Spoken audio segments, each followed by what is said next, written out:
Welcome to Python Programming. I am Siddhi Kavaya. I am a lecturer at Silver Oak University in Computer Engineering Department. In this session, we're going to cover what is control flow statements, what are the types of control flow statements and decision making statement.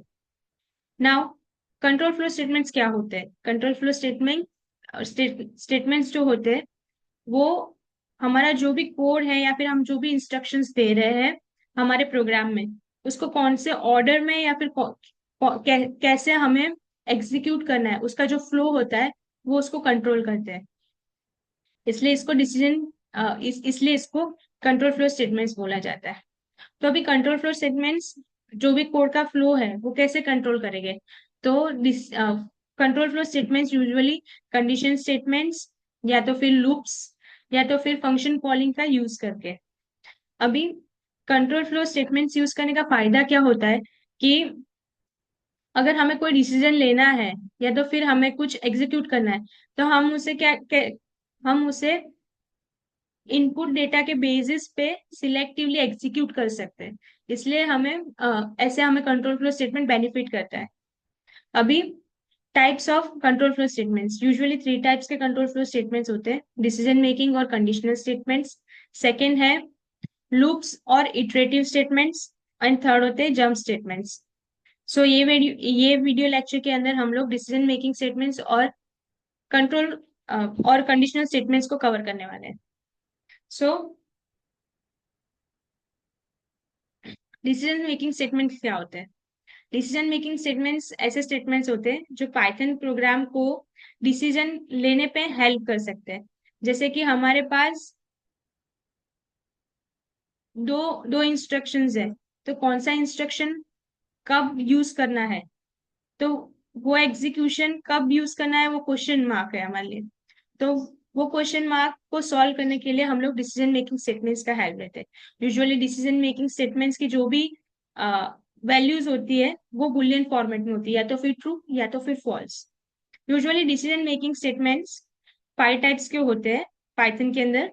First होता है simple if statement, second है if else statement, third है nested if else statement, fourth है elif statement, and जो fifth है वो short hand if else statement.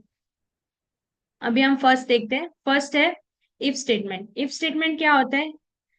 Decision making का most simple statement है ये। इसके अंदर क्या होता है, इफ के साथ हम एक कंडीशन रख देते हैं। अगर कंडीशन ट्रू हुई तो इफ के अंदर हमने जो भी बॉडी उस इफ के बॉडी के अंदर हमने जो भी कोड लिखा है वो एग्जीक्यूट होगा। और अगर फॉल्स हुई तो वो इफ के स्टेटमेंट से पूरा बाहर ही निकल जाएगा। उसके बाद अगर हमने कोई कोड लिखा है तो वो एग्जीक्यूट करेगा, या तो फिर हमने कुछ नहीं लिखा तो फिर कुछ आउटपुट नहीं आएगा। उसका सिंटैक्स है इफ के बाद कंडीशन और फिर एक इंडेंटेशन छोड़ के जो भी स्टेटमेंट हमें एग्जीक्यूट करवाना है अगर इफ वाली कंडीशन ट्रू आ रही है तो हम सेम चीज कोड में देखते हैं। For example I am taking a की वैल्यू मैं ले रही हूँ 10, और यहाँ पे मेरे को क्या चेक करवाना है, अगर ए की वैल्यू 20 से बड़ी है, सॉरी 20 से छोटी है, तो फिर एक स्टेटमेंट प्रिंट होगा, पर अगर 20 से बड़ी है तो कुछ प्रिंट नहीं होना चाहिए। तो मैं यहाँ पे चेक कर रहा था, इफ स्टेटमेंट डाल रही हूँ, if a is less than 20, then colon, colon के बाद एक इंडेंटेशन छोड़ के हमें स्टेटमेंट लिखना है। तो यहाँ पे मैं सिंपली प्रिंट करवाती हूँ, प्रिंट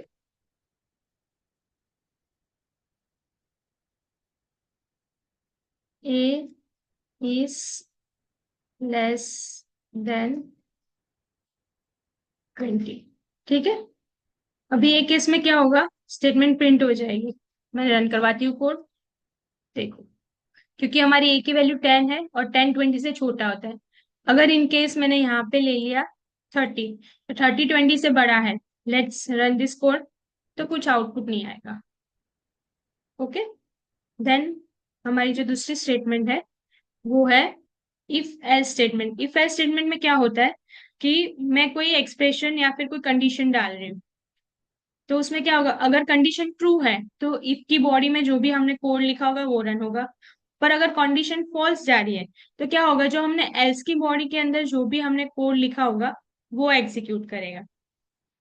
सो इसकी सिंटेक्स रहती है if then condition colon, colon के नीचे हम लोग जो भी इफ का बॉडी के अंदर हमें जो भी ब्लॉक रन करवाना है कोड का वो, देन एल्स लिखना है, एल्स के बाद हमें एल्स के बॉडी में जो भी कोड लिखना है या फिर रन करवाना है। इसमें क्या होगा, अगर इफ की कंडीशन ट्रू हो रही है, इफ में इफ का कंडीशन जो भी है वो सेटिस्फाइड हो रहा है या तो फिर उसकी वैल्यू ट्रू आ रही है, तो इफ के अंदर जो भी स्टेटमेंट होंगे वो रन होंगे। पर अगर इफ की कंडीशन फॉल्स है तो एल्स के अंदर जो भी स्टेटमेंट होगा वो रन होगा। हम लोग यहीं पे डाल देते सेम एग्जांपल में, एल्स, यहाँ पे मैंने प्रिंट करवा दिया, print a is greater then 20। अब हम इसको सेव करवा के रन करवा देते हैं। देखो अभी ए की वैल्यू 30 है, तो आंसर हमारा क्या आ रहा है, ए इज ग्रेटर देन 20।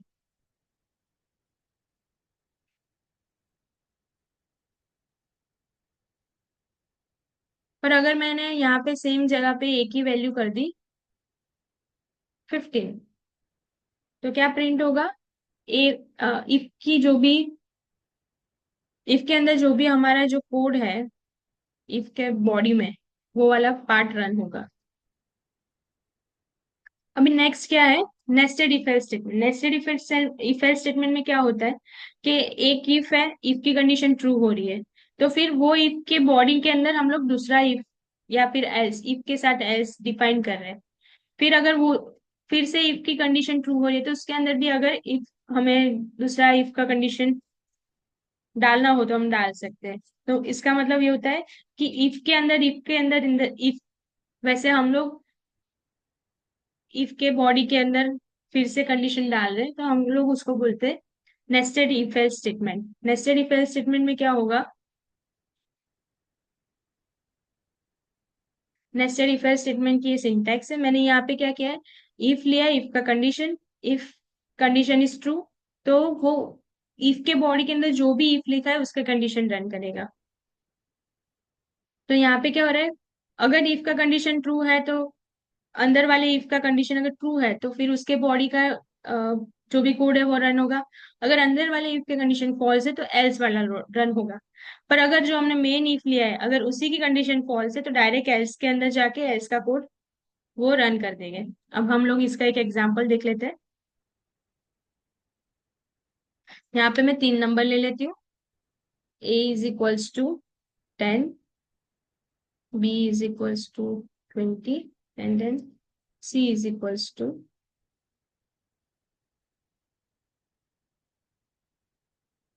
15। अब हमें क्या करवाना है, इसके अंदर हमें चेक करवाना है कि तीनों में से नंबर कौन सा बड़ा है। तो मैं फर्स्ट क्या करूंगी, मेरे को फर्स्ट चेक क्या करवाना होगा कि ए बी एंड सी दोनों से बड़ा है। तो हम क्या करेंगे, if a is greater than b, तो ही ये नेक्स्ट स्टेटमेंट एग्जीक्यूट करेगा। वापिस मैं इफ के अंदर दूसरा इफ डाल देती हूँ, if a is greater than c, तो क्या प्रिंट होगा,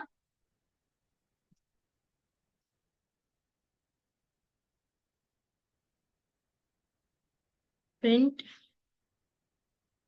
ए इज ग्रेटर। ठीक है, पर अगर सी से बड़ा नहीं होगा तो फिर एल्स, यहाँ पे डाल देती हूँ simply print c is greater. ठीक,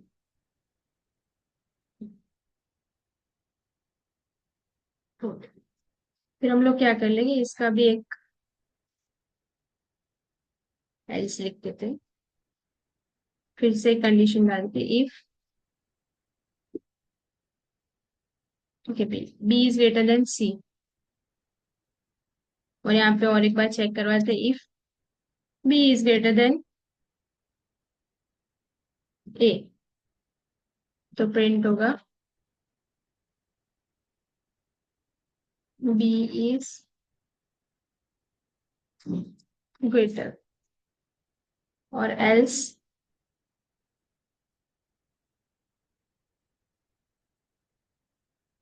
प्रिंट ए इज ग्रेटर। ठीक है, अभी हम लोग ये कोड को रन करवाते हैं।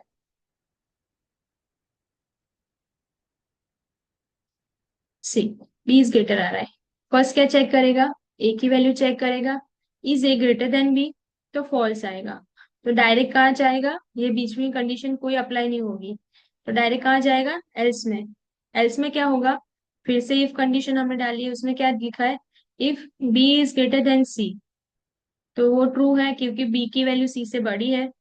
देन फिर उसके अंदर वापिस वो इफ में जाएगा।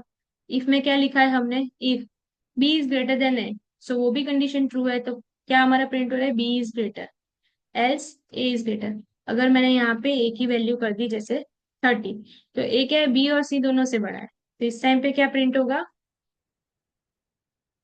ए इज ग्रेटर, क्योंकि ए बी और सी दोनों से ग्रेटर है, तो फर्स्ट वैल्यू प्रिंट हो जाती है। और हम लोग यहाँ पे ले लेते हैं सी की वैल्यू 10 ले लेते हैं, एंड ए की वैल्यू 15 रखते हैं। तो लेट्स सी क्या आंसर आता है। फिर से ए इज ग्रेटर आ रहा है।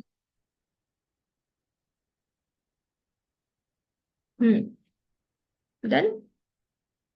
अभी इसका नेक्स्ट स्टेटमेंट है, if else elif, if elif and else statement.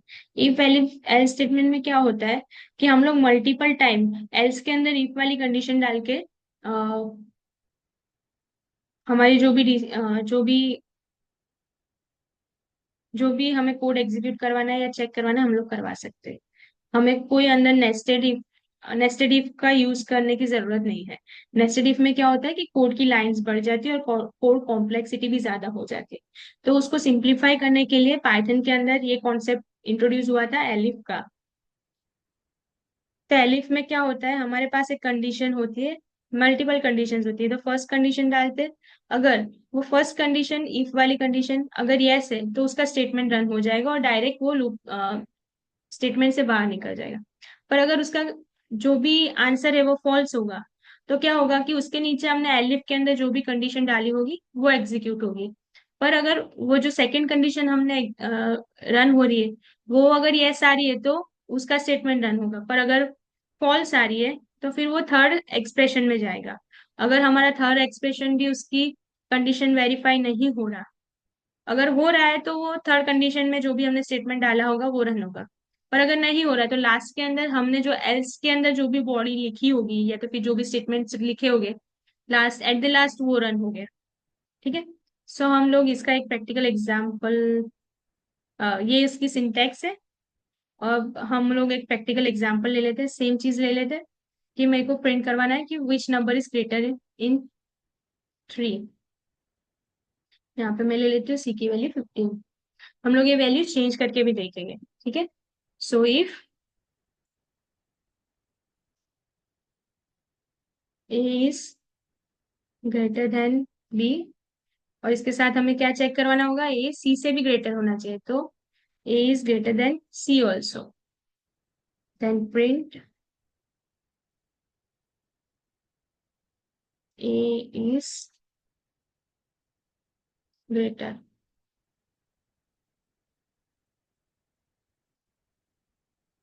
फिर यहाँ पे और एक कंडीशन डाल देते हैं, एलिफ लिख के, एलिफ सेम चीज हम बी के लिए चेक करवाते हैं, बी इज ग्रेटर देन ए,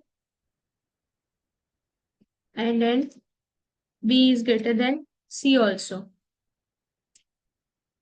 यहाँ पे वापस प्रिंट करवा देते हैं, ए की जगह पे लिख देते B is greater than, B is greater. Same हम सी के लिए भी एलिफ लिख के कंडीशन में चेक करवा लेते हैं कि सी इज ग्रेटर देन ए।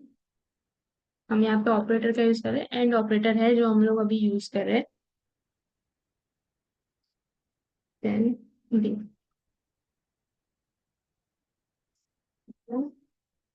और यहाँ पे लिख देते हैं सी। पर अगर तीनों की वैल्यू सेम होगी, तो आंसर क्या आएगा, फॉल्स में आंसर जाएगा सब में। तो लास्ट में एक कंडीशन डाल देते हैं, एल्स के अंदर हम लोग प्रिंट करवा देते हैं A B C आर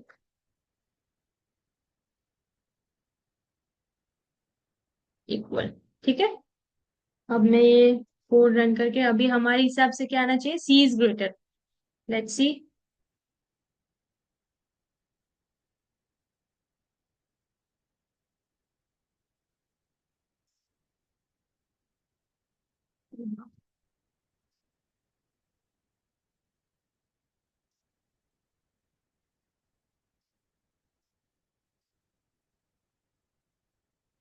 हमारे हिसाब से जो ग्रेटर आना चाहिए वो ग्रेटर आ रहा है।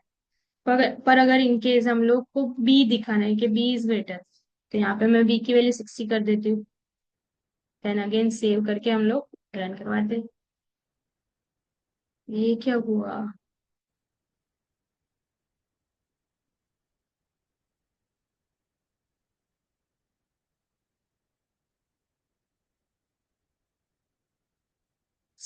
आंसर गलत आ रहा है।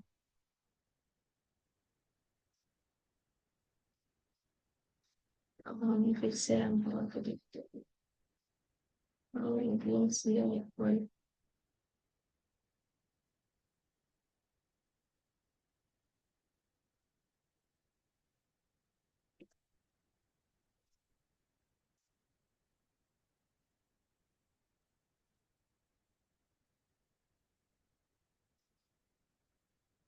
तो क्या आ रहा है? Is greater first this simple. ये आई थिंक सो कंपाइलर गलत आंसर दे रहा है। Let me check first my conditions. A is greater than b. इसका उल्टा कर दीजिए, क्या कर पाए।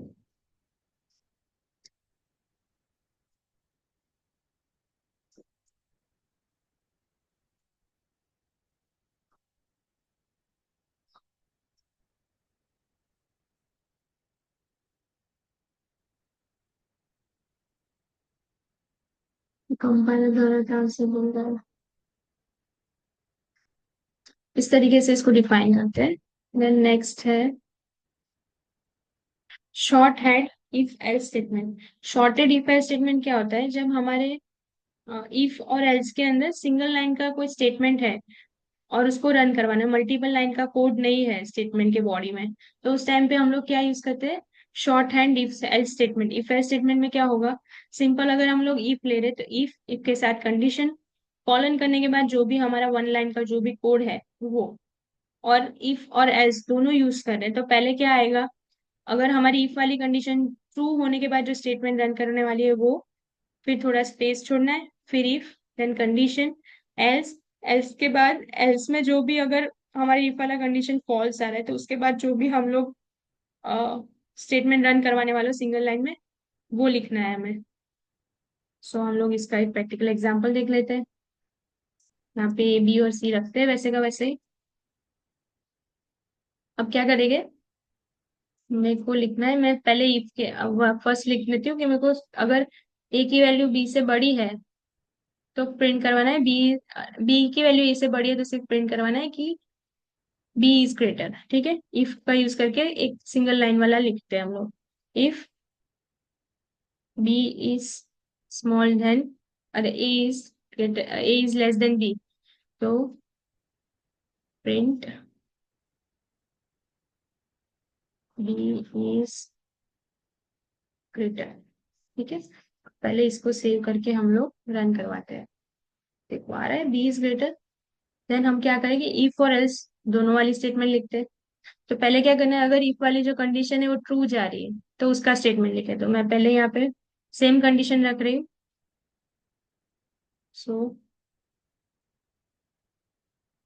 अगर ए बड़ा है तो ये वाला स्टेटमेंट रन होगा, पर अगर बी बड़ा है तो एल्स वाला स्टेटमेंट रन होगा। अरे हाँ,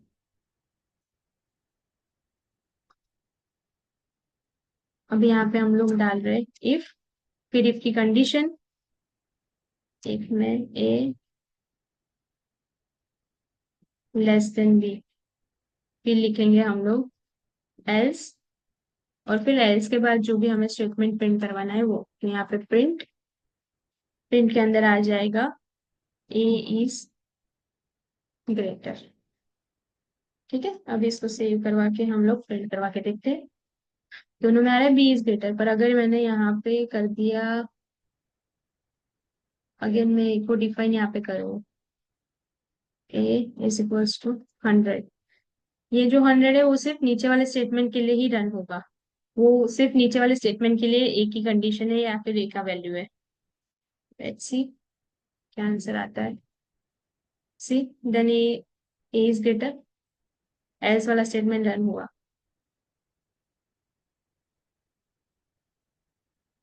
थैंक यू। और आगे दो टॉपिक है जो नेक्स्ट लेक्चर में मैं कंटिन्यू करने वाली हूँ। वो है control flow loops and jump statement. Thank you.